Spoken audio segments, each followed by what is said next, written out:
Welcome to our channel. Today we how to verify Bankrate affiliate program link placement and tracking step by step clearly. To verify your Bankrate affiliate program link placement, begin by logging into your Bankrate affiliate account. Navigate to the links section of your dashboard. Select the specific affiliate link you wish to verify. Copy the affiliate link for the product or service you are promoting. Open a new browser tab and paste the copied link into the address bar. Press Enter to load the link. Check that the destination page corresponds to the product or service you expect.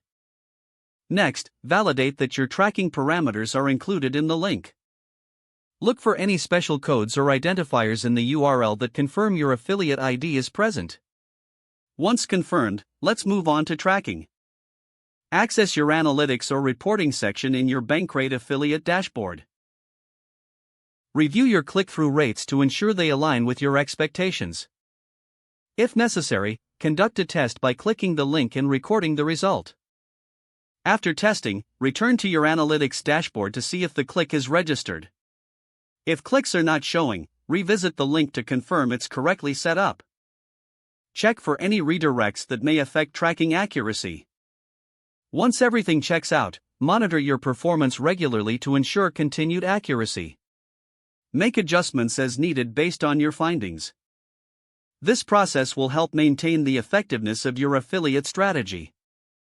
If the page does not load, refresh the browser or try again in a private or incognito window. Make sure you are using the correct email address, then retype it carefully to avoid small typos. If your password is not accepted, use the reset option and create a new strong password you can remember. Check your spam folder for verification or security emails, then complete any requested confirmation steps. Enable two-factor authentication if available to improve account security and reduce unauthorized access risk.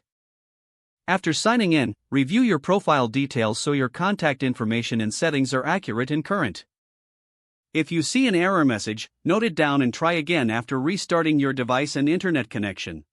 Log out when you finish, especially on shared devices, to keep your account and payment information secure. If the page does not load, refresh the browser or try again in a private or incognito window. Don't forget to like this video and subscribe to our channel for more step-by-step tech guides.